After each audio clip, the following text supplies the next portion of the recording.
Quando a terra é poluída por assassinato, o remédio é o ritual de Deuteronômio 21, 9. Se o culpado for desconhecido, ou a execução do assassino, se ele for descoberto, tá?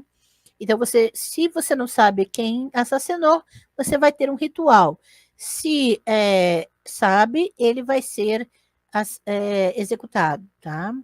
Ambos têm o objetivo de preservar a comunidade das consequências desastrosas da transgressão, a justificativa da contaminação da terra. Então, lidando com o efeito poluidor. Uma situação análoga parece existir nas leis relacionadas ao adultério.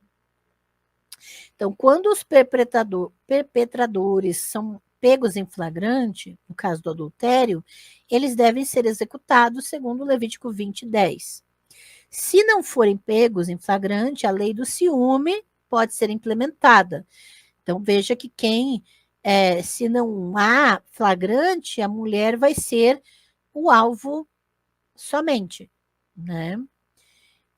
É possível que, ao enfocar as consequências desastrosas da ofensa sobre os adúlteros no primeiro caso, a execução, ou apenas sobre a mulher no segundo, fazendo com que sua coxa caia e seu ventre inche, né, o aborto, as leis tenham como objetivo proteger a comunidade dos efeitos poluentes do adultério na terra.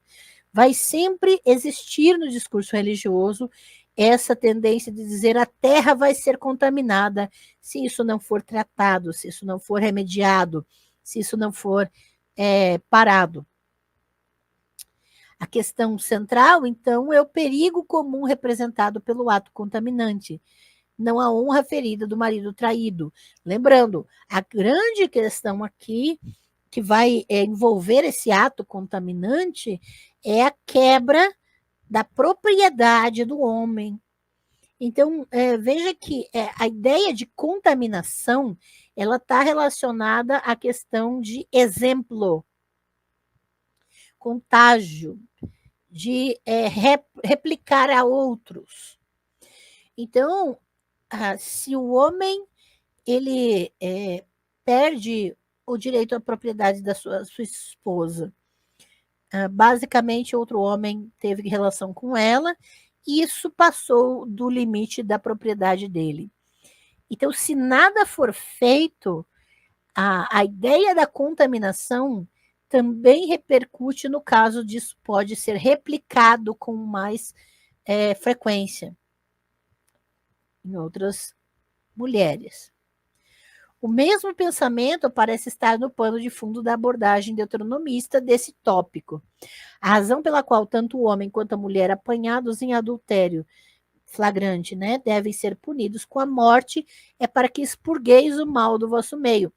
Tem muita relação com a ideia do exemplo também. Então, para que tire o mal, e aí isso vai também causar que se evite de acontecer novamente. Não está totalmente claro se o mal a que se refere aqui é o ato moralmente inaceitável do sexo ilícito ou as consequências desastrosas que ele trará para toda a cidade.